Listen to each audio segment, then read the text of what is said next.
kaburuji e demgal Pulaar e radio Jawol Sare. Musidɓe tedduɓe hettien koɓe radio Jawol Sare on calminama to gonɗen no gonirɗon kala joni meftande men e kabaruji.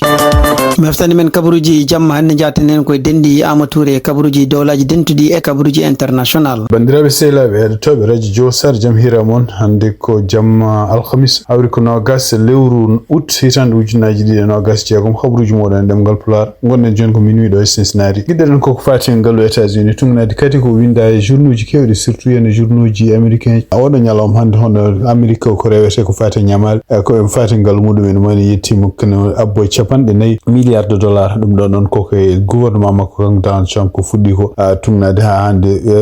journaux ji kewɗi ko kalata mbi wonde ko ndeɗo ñamade ko nden ɓeydi ɗum noon tungnade konguɗi gommiɗi toon to trésor leydi États-Unis hono kamɓe américain ɓe mbi wonde ko ene wayno ko oɗo sadio koɓe kiisi ene wayno ko ñamale ɗe jettima 4 milliards piccal 4.7 million tungnade hande ko fate gueɗe ɓe ƴefti fate cellal e ko fate kadi kisal leydi États-Unis ɗum ɗo ko ɗum wadde ɗum ko wawi wonde fof ɗum ɗo kadi ko hunde ɓeydude caɗele oɗo sadio no wonande laamu makko kanko Donald Trump tungnade kadi konngol gumingol toon to CBO noon ko bureau toppirde ko fate toon to congrès toppirde ko fate budget e ko haali mi wonde ko ene wayno ko kamɓe gouvernement makko ñamale kalisaji ɗi namdata oɗo sadio ni ene wayno ɓeydima addande caɗele ɗo États-Unis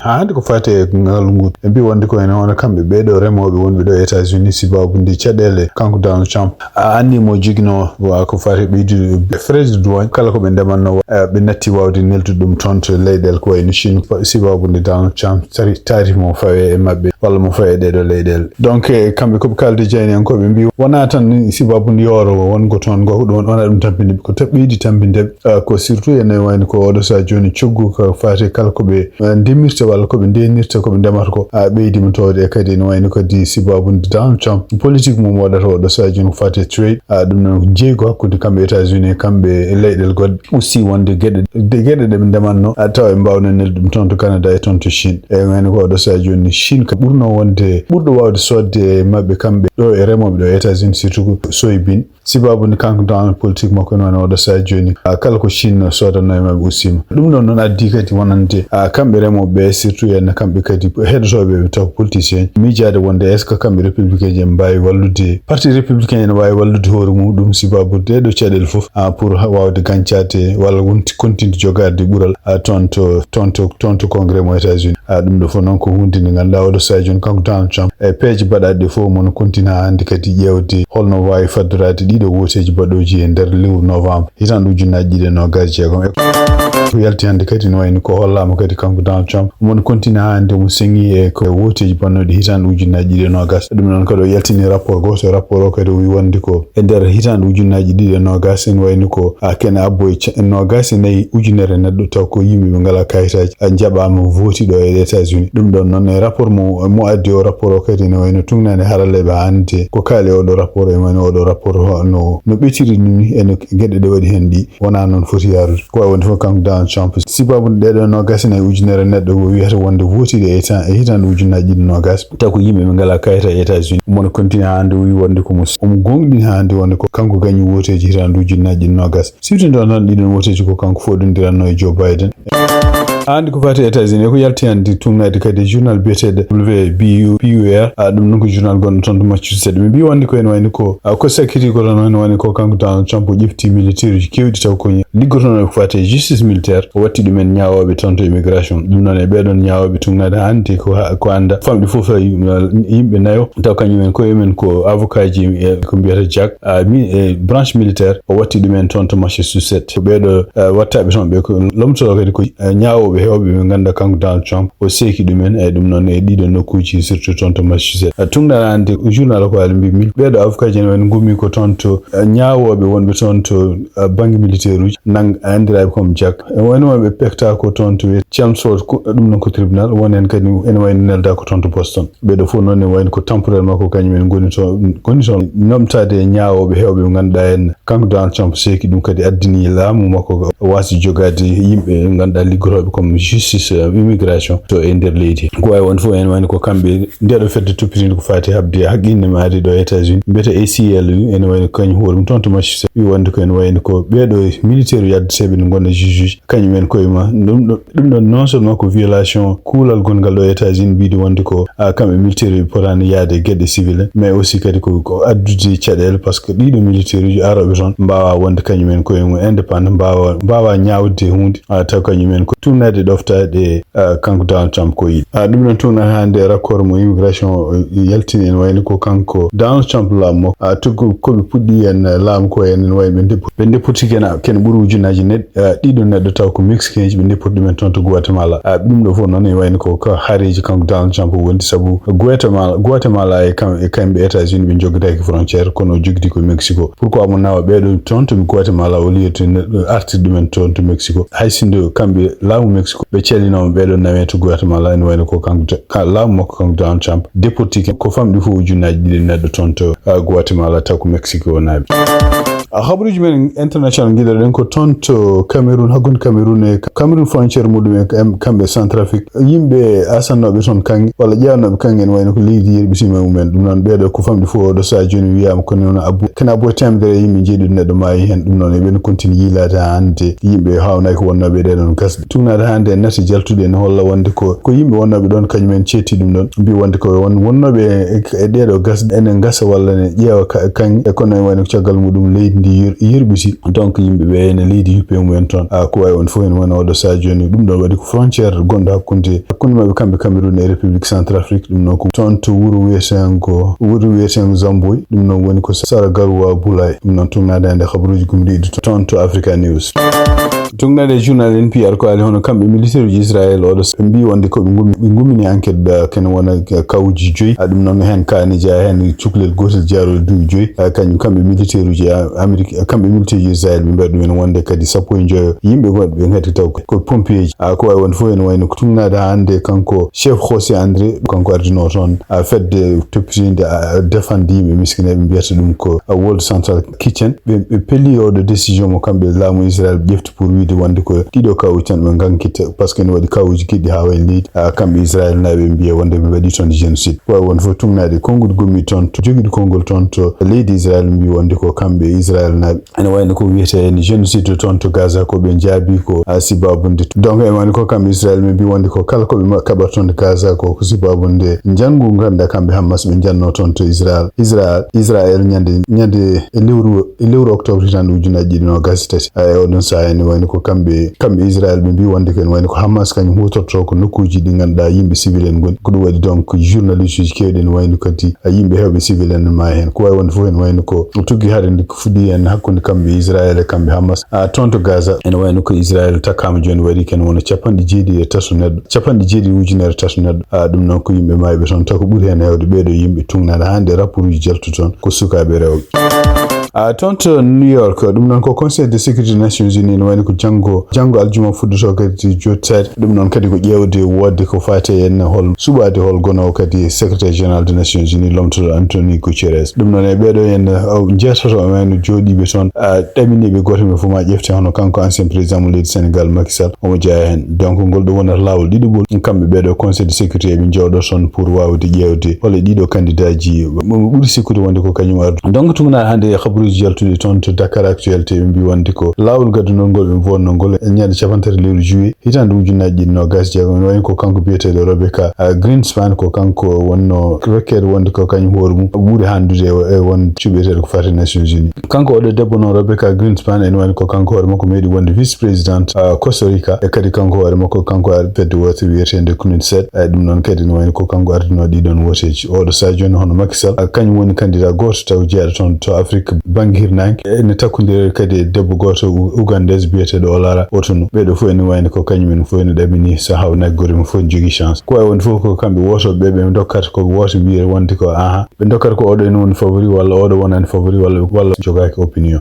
ko way woni fof ene wayno ko so tawi ɗum ɗon ɓenni kadi ene wayno ko kamɓe cuɓaɗo fof il faut ko daño moins yimɓe sappo e ɓeɗo yimɓe e ɓeɗo joɗiɓe toon ken wona sappo e joyyi e caggal muɗum kadi kono hono yimɓe wasa dañde kadi veto goto ummade e ɗeɗo leyɗele gonɗe wonde permanent membre uji permanent sécurité ɗum noon États-Unis Russie Chine France Angleterre hay goto men wasa salnade goto mabɓe ko way wonde fof en wayno ko jonde nde kadi ko janggo fuɗɗoto wonande toon to Nations Unies wonande suɓade hol gardoto Nations Unies ɗum mbiyata secrétaire général des Nations Unies toon to Sénégal ko fati politique hono kanko Aminata ko howo mo ganduɗa takkiɗo hono Bachir Diomaye Faye ko kanko woni kadi superviseur hono parti Hiray e nder conférence mo principe mo wanno hanko haali hen wonde ko jokkodiral ngal o dañi e Ousmane Sonko ɗum noon Ousmane Sonko nde woni toon to kasso ko addi woteji toon to leydi Sénégal hitande ujunnaji nogas nayyi kanko Aminata Touré o haalino hen o wi wonde Ousmane Sonko ene wayno ko haaldino e makko haaluji kedi ko kañum noddannomo ko kañum sohlunomo oɗon saa ɗum ɗon kadi wona hunde ɓoyde kono e wayno ko nder konguɗi yiɗi o ƴefti hono kanko biyeteɗo Amadou Ba noon ko député Pastef o haali wi wonde ko e wayno ngalɗon jokkodiral hakkunde kanko Ousmane Sonko e kanko Aminata Touré woodi ɗum noon par téléphone o wi kanko Amadou Ba e nder konguɗi ɗo haali o wi wonde ko ɗum ɗon kadi o heeɗima ene wayno ko kanko Aminata Touré e on saa o wino Ousmane Sonko wonde so tawi suɓima ono Bachir Diomaye Faye wona neɗɗo bawɗo ardade ndiɗo leydi donc so tawi on ɗaccimo ɗon ma o wawata ardade leydi ndi ken ɓuura duuɓi ɗiɗi ɗum ɗo fof kadi ko konguɗi kanko Amadou Ba Pastef haali ɗum kono noon tugnade konguɗi ɗi ƴefti hono kanko biyeteɗo Abdourahmane Dabo kañum hoorem ko membre e oɗo parti biyeteɗo Hiray kañum woni directeur général SNLM o haali o wi wonde ko kanko hoore makko ko kanko walli ɗi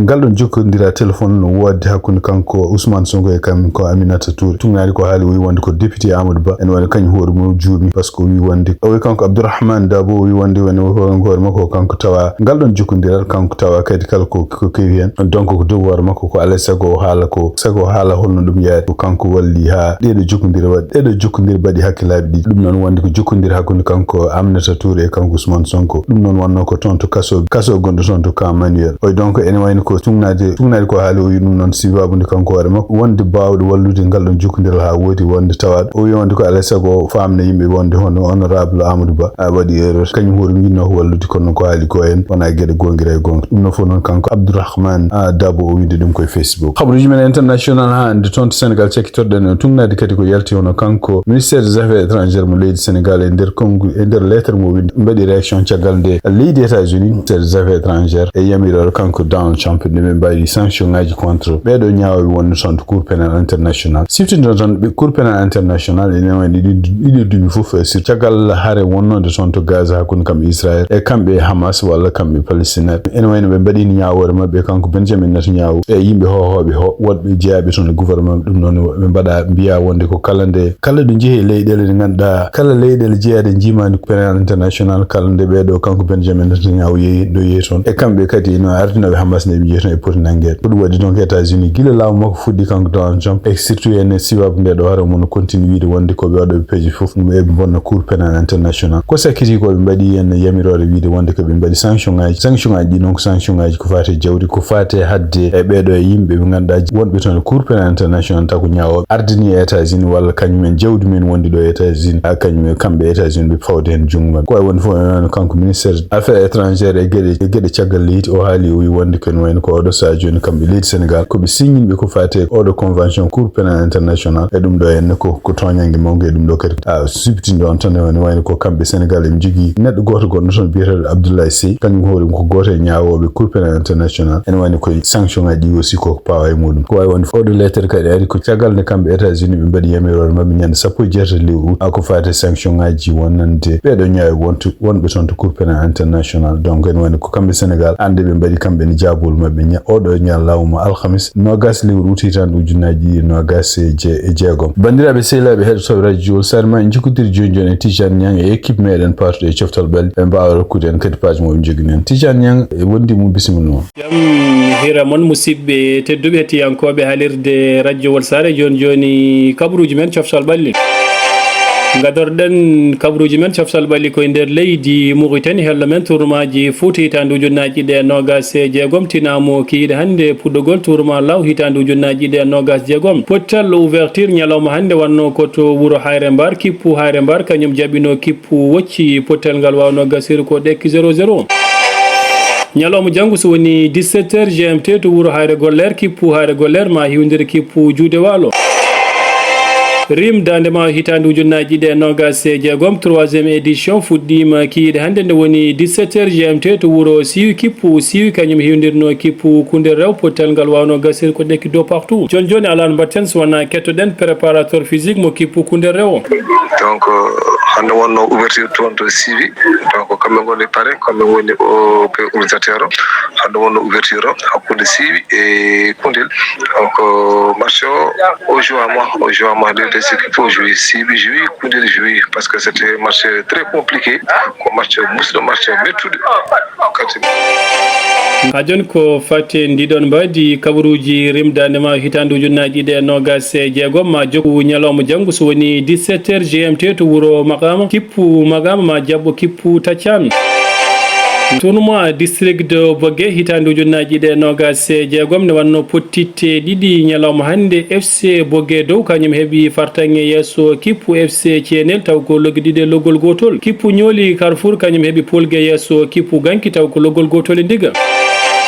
ñalawma janggo ne waɗi pottitte tati ɗe fof zuwata ko 17h GMT FC base ma hiwdir kippu Canal Plus kippu Al Amra ma hiwdir kippu FC Saye Dubango ma jabbo kippu Bogue Centre ko siftinde bandiraɓe kiiɗe hanki to wuro Sare Ndogu kippu Sare Ndogu kañum jaɓɓino kippu Espoir mo deme potal ngal wawno gasiri ko ɗekki on partout AN 3 kañum heeɓi fartange yesso kippu FC Central taw ko logguiɗiɗe loggol gotol tournoi wending hitande ujunnaji ɗe nogas e jeegom ma fuɗɗo ñalawma janggo aljuma nogas e goo lewru août hitande ujunnaji ɗe nogas e jeegom ne waɗi pottal gotal so woni 17h GMT to wuro wending kippu FC pellital ma hiwdiri kippu FC lelowal ñalawma aset tournoi wending hitande ujunnaji ɗe nogas e jeegom ma jokku so woni 17h GMT FC bamtare ma hiwdiri kippu FC yakare ha joni ko fate kabaruji tourmaji foot joni jokkodirten koye musidɗo men Iba Bilal Sall ɗum heddi hen kobaraji jowol sare to gonɗon en gonirɗon yo jaam Allah e kisal muɗum gon e moɗon fédération mo jingue jeeri tumbere yoɓi championnat mum fadde balle tati gam heblade déplacement mo jogori wadde toon to wuuro meɗen Garli tawene hawray samedi 22 août 2026 dans le cadre de rim dande mayo sikki ala ma en gartu e oɗo habaru e ñalawmaji meɗen garoji ha joni noon championnat ji dande foti enen jokki fettude toon to wuuro meɗen Ganki musidɗo meɗen Oumar Adama Diako tawi kanko woni joɗɗiɗo radio jowol sare toon to Ganki o wi hande hawruno ko FC Lewe kamɓe ASC Kawral sikka ala fijirde nde gasiri ko e ɗekki un but partout taw ko bi FC Lewe marki ɗum ko on mbiyeteɗo Salif Samba tawi ha joni marki bi ASC Kawral ko on mbiyeteɗo Abou Hammadi ha joni toon to wuuro meɗen Likseba Goural Yero musidɗo meɗen Yagoub Gueye holliri wonde hande hawruno ko ASC Seyel Hout kamɓe ASC Mbolo Khalifa sikka ala ko ASC Seyel Hout fi ASC Mbolo Khalifa 1-0 tawi ha joni marki biɗo ko biyeteɗo Adama Amadou Kane wonno ko Iba Bilal Sall taw sawto ene ɗo fo ɗo e wuuro meɗen Jengue radio Jowol Sare hono équipe nationale mo leydi Mauritanie sukaɓe yaroɓe duuɓi 17 gandi puluji ko fate qualification kafu coupe d'Afrique ko fate oɗo poule en tawe hen dow poule Mauritanie tawete koye Pulaar en tawe hen Sénégal kippu Gambie kippu Sierra Leone poule B en tawe hen Mali Libéria kippu Guinée Conakry kippu Guinée Bissau ko siftinde bandiraɓe oɗo tournoi jogori fuɗɗade ko jeeɗiɗi lewru fandu darade ha wona nogas lewru fandu darade ko fate oɗo tournoi fettata ko to leydi Sénégal to lamorgo mum Dakar hono kippu FC Zeydan ɓe kolliti ɓe coodi hono joueur Sénégal najo biteɗo Babacar Diop ko siftinde bandiraɓe oɗo Babacar Diop ummi koto kippu FC Mbour championnat mo leydi Sénégal première division championnat mo leydi Espagne pottal ñalawma hande Rayo Vallecano kañum hewdirno kippu Deportivo Alaves pottal ngal wawi gasir ko ɗeki on partout ñalawma janggo so woni 17h so woni 18h30 GMT Olympique de Marseille ma hewdir kippu Strasbourg championnat mo leydi France kabaruji men coftal ɓalli ko ɗo kadi en calmini hettiyankoɓe haalirde radio Wol Sare to mbawi wonde foof Tidiane Niang on jarama musidɓe tedduɓe tenkoɓe radio Sare ko ɗo tonggui meftani men e jamma hande o en ñaguima joom jaam mo jaam woni junggo mum nde waɗante en jaam